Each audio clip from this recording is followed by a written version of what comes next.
it's the Cade kart course this time. Now this one might be a bit counterintuitive in the sense that it doesn't look like anything a normal cycle circuit would look like.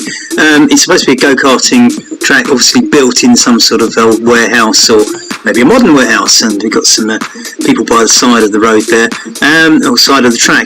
Why this is good is the corners. It offers some great cornering. You can see in the top left, you can see the track, plenty of bends there with some fast straights. So this is a course that's going to take some skill, and just to enlighten those who maybe don't know about the cornering, you can see at the bottom of the speedometer, I'm going around at about 28, and you'll see that the needle is pointing to the end of the green. That's how fast I'm going.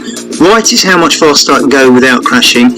If that needle goes into the red, I will crash. Now, as I hit those bends, you can see there, the red leans over and I'm in trouble now because that bend was too sharp and I didn't slow down and brake for it, and I consequently crashed. And there's some guys doing a little bit of a dance next to me. I'm not sure how realistic that is, but the cheerleaders, should we call them, obviously enjoying my crash. Now you can see I'm restrained here because I'm not able to do much more than 25 kph to get around these bends, and they come thick and fast, so I can't really speed up too much between each bend at the moment, but there are some longer straights elsewhere on the circuit, as you'll see.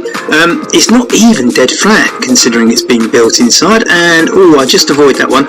Now I was tapping the brakes there just to stop that crash, but as I say, it's not entirely flat because they've got those little pits for you to roll down and roll up again. I think the momentum downwards should ensure that you get up them without too much bother, but there they are, just to add some spice to it. This is a more sweeping bend. You can see I'm the yellow dot. If you look on the top left hand corner of the map, the yellow blob is me, and you can see I'm going around this big arcing bend, so that's fine, into a straight which has got a dip, so that gives me plenty of speed going down, 53, 54, slowing down on the way up, but I'm still coming out of it at 31, 32, which is not too bad going into that bend as the red just creeps around. Probably could have done that bend faster, but nevertheless, safety is the number one aim here, because every time you crash you're going to get a 4-second delay. Another bend here, going around this one a little bit slower than I needed to.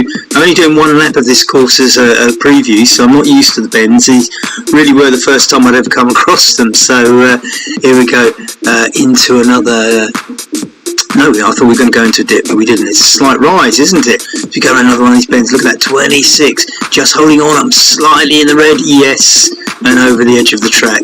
That looked like a nasty fall. Thank God it's an avatar and not real life. So, back on the bike again after the delay. In a real life races, of course, you will have lost places and spaces through the delay of one of those crashes, which is why it's good to stay up, because however much you need to slow down, you will, of course, not lose so many places if you're upright. Have fun when you ride it.